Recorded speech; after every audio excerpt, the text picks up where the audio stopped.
Bonjour, frères et sœurs.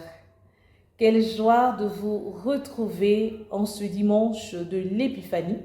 J'en profite d'ailleurs pour vous souhaiter une fructueuse année, que la volonté de Dieu se fasse dans tous les aspects de vos vies et surtout qu'il nous donne la claire vision de ce que nous devons faire et la force de l'accomplir.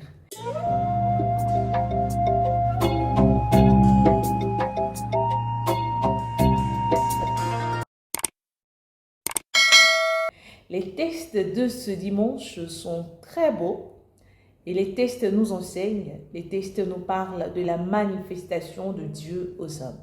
Alors comment Dieu se manifeste à nous et surtout comment est-ce que nous recevons, comment est-ce que nous accueillons cette manifestation, comment nous accueillons Dieu. Nous débutons avec la première lecture, extraite du livre du prophète Isaïe. Et cette lecture, une très belle lecture, elle va commencer d'abord par une injonction. Debout, Jérusalem, resplendit. Et ensuite, elle est venue, ta lumière, et la gloire du Seigneur s'est levée sur toi. Et dans le déroulement de cette lecture, il nous dit, voici que les ténèbres couvrent la terre et la nuée obscure couvre les peuples. Mais sur toi, voyez, mais sur toi se lève le Seigneur, sur toi sa gloire apparaît. Et après, on va nous dire, qu'est-ce qui va arriver à Jérusalem? Toutes ces nations qui vont marcher vers ta lumière et les rois vers la clarté de ton aurore. Donc là, on nous montre Jérusalem qui est le réceptacle de la gloire de Dieu. La gloire de Dieu qui est reçue par Jérusalem. La gloire de Dieu qui est vécue par Jérusalem. Donc de ce peuple un peu déboussolé, découragé, on annonce une très bonne nouvelle. La gloire de Dieu. Mais est-ce que tous pourront bénéficier de cette gloire de Dieu?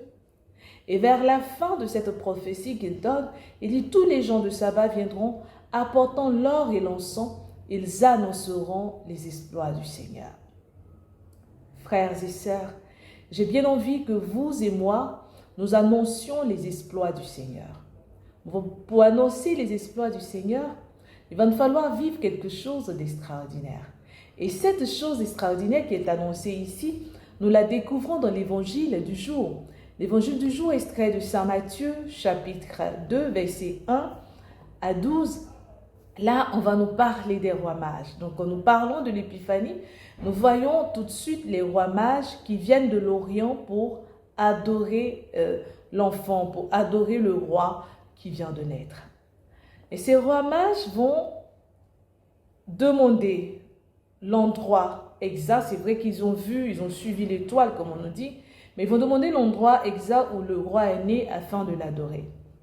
Donc, c'est de toute cette conversation qui va vraiment réveiller ou susciter quelque chose dans le roi Hérode, qui va réunir ces personnes pour lui aussi avoir des informations et aller adorer. Et on nous dit quand ils ressortent de cette conversation privée qu'ils ont avec lui, ils vont revoir l'étoile qui les guidait et ils iront jusque-là. Alors de cette lumière qui resplendit, de cette gloire qui resplendit sur Jérusalem, ce n'est pas tout Jérusalem qui accueille cette gloire. L'Évangile vient confirmer la prophétie donnée dans la première lecture. Mais on voit bel et bien là que ce n'est pas tout le peuple qui a reçu cette gloire. Alors qui sont ceux qui reçoivent la gloire? Ils se manifestent aux hommes, certes, en utilisant nos réalités pour venir, mais est-ce que nous sommes assez disposés à l'accueillir? Car quiconque accueille Dieu bénéficie ou vivra la gloire de Dieu. Et cette gloire de Dieu qui est en toi fera que les gens accourront de toutes les nations pour venir. Cette gloire de Dieu attirera forcément de bonnes grâces. Ils sont venus, ils ont vu, ils l'ont adoré. Ils ont donné ce qu'ils devaient donner. On dit qu'ils offraient quoi? L'or et l'encens. Et on en parlait tout à l'heure dans la première lecture. Et en songe, ils ont été informés de ne plus retourner par le chemin par lequel ils sont venus, mais d'emprunter un autre chemin pour partir. Et sûrement que ces rois mages iront faire quoi? Raconter les exploits de Dieu.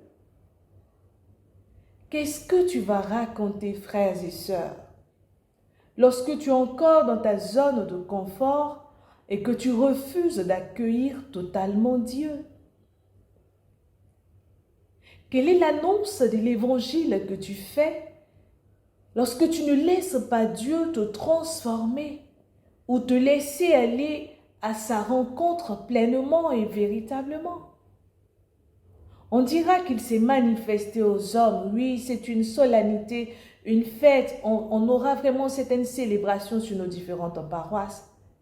Mais quel est le goût de cette manifestation dans ta vie? Quelle est l'ampleur, quel est l'impact de la manifestation de Dieu aujourd'hui pour toi?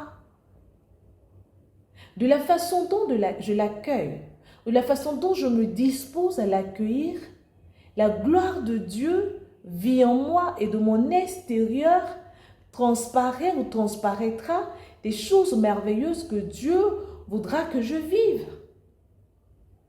Alors, en début d'année, nous sommes au premier dimanche d'ailleurs, nous nous souhaitons vraiment de très bonnes choses. Et je pense que ça continue, ça continuera. Mais pour que ces choses arrivent dans ma vie, il va falloir que je me dispose. La première des choses que je dois me souhaiter, c'est l'accueil véritable de Dieu. L'accueil de la volonté de Dieu qui transcende toutes choses. L'accueil de la volonté de Dieu qui transforme toutes choses en moi. L'accueil de la volonté de Dieu. L'accueil de la gloire de Dieu qui s'élève. Parce que cette gloire s'élève pour tout le monde. Mais malheureusement, nous ne sommes pas tous disposés comme les habitants de Jérusalem pour voir cette gloire. Et même à Bethléem en Judée, cette manifestation n'a pas été pour tout le monde. Les premières personnes à le recevoir, ou à la recevoir cette manifestation, c'était les bergers. Ils ont reçu l'enfant Dieu. Ils étaient disposés à. Avec tout ce qu'on avait, avec toutes nos richesses et autres, on n'a pas voulu, on n'a même pas daigné recevoir Dieu qui vient sur nous. Et sa gloire. Alors nous faisons nos projets sans Dieu, nous avançons sans Dieu, mais nous voulons avoir des grâces de Dieu ou venant de Dieu. Et nous voulons que sa manifestation soit pleine et totale dans nos vies. Alors frères et sœurs, cette manifestation est aussi pour moi, pas uniquement pour d'autres personnes, mais j'y ai droit. Parce que dans la deuxième lecture, on nous dit que nous avons tous part au même héritage. Nous avons tous part à cela, par Jésus bien sûr, qui vient dans notre monde, qui épouse notre monde, qui est là avec nous, que nous avons reçu. Mais est-ce que cette réception a transformé quelque chose en moi? Si cette réception a transformé quelque chose en moi, alors sur moi aussi, la gloire de Dieu se lève. Si cette réception a bouleversé certaines choses pour m'aider à m'attacher véritablement, la gloire de Dieu s'élève. Alors, je pourrai raconter les exploits de Dieu.